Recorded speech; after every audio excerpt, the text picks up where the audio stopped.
SMP Negeri 4 Banjarmasin yang berada di kawasan Jalan Teluk Tiram, Banjarmasin Barat, kembali mengaktifkan Satgas COVID-19 lingkungan sekolah. Pengetatan penerapan protokol kesehatan ini dilakukan mulai dari pengecekan suhu tubuh, membasuh tangan, menjaga jarak, dan mewajibkan memakai masker bagi siswanya yang memasuki lingkungan sekolah. Berikut untuk kabar nang selengkapnya.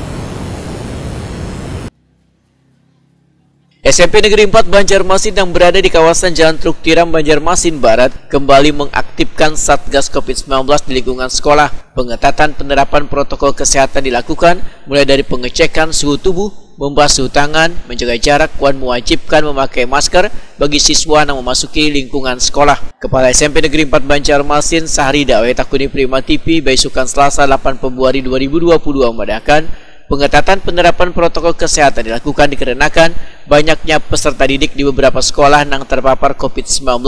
Selain itu, sekolah pun ujar Sahrida mengambil langkah bila ada siswa maupun guru yang mengalami gejala terpapar COVID-19, yang kayak demam, flu, dan batuk, maka yang bersangkutan diminta untuk kada masuk ke sekolah dan istirahat total di rumah. Jika didapati ada siswa yang kada memakai masker, maka akan diberikan masker terlebih dahulu.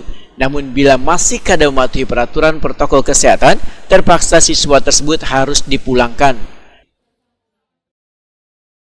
Itu pasti setiap pagi itu guru menjaga kehadiran mereka, lalu mereka cek suhu tubuh, dan kami pun mengeluarkan surat edaran untuk siswa yang merasa tidak enak badan, ada flu apa itu, untuk istirahat di rumah aja. Kalau misalnya mereka hadir di sekolah dan ketika guru melihat, itu segera disuruh pulang. Yang jelas cuci tangan sudah disediakan juga, masker. Kalau menurut Piang sendiri, penegakan prokes di SMP 4 ini sudah maksimal? Sudah, alhamdulillah sudah maksimal.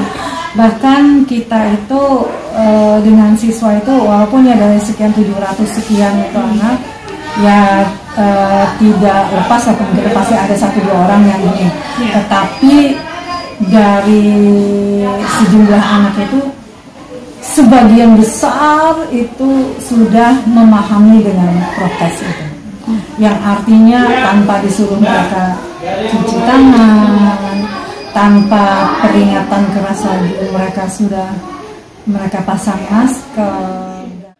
Sahrida menambahkan, dari 700 siswa di SMP Negeri 4 Banjarmasin, 50% diantaranya sudah bervaksin baik tahap pertama maupun kedua, sedangkan guru dan tenaga pendidiknya sudah hampir 99% bervaksin. Bahkan, sebagian guru dan tenaga pendidik akan bervaksin tahap ketiga.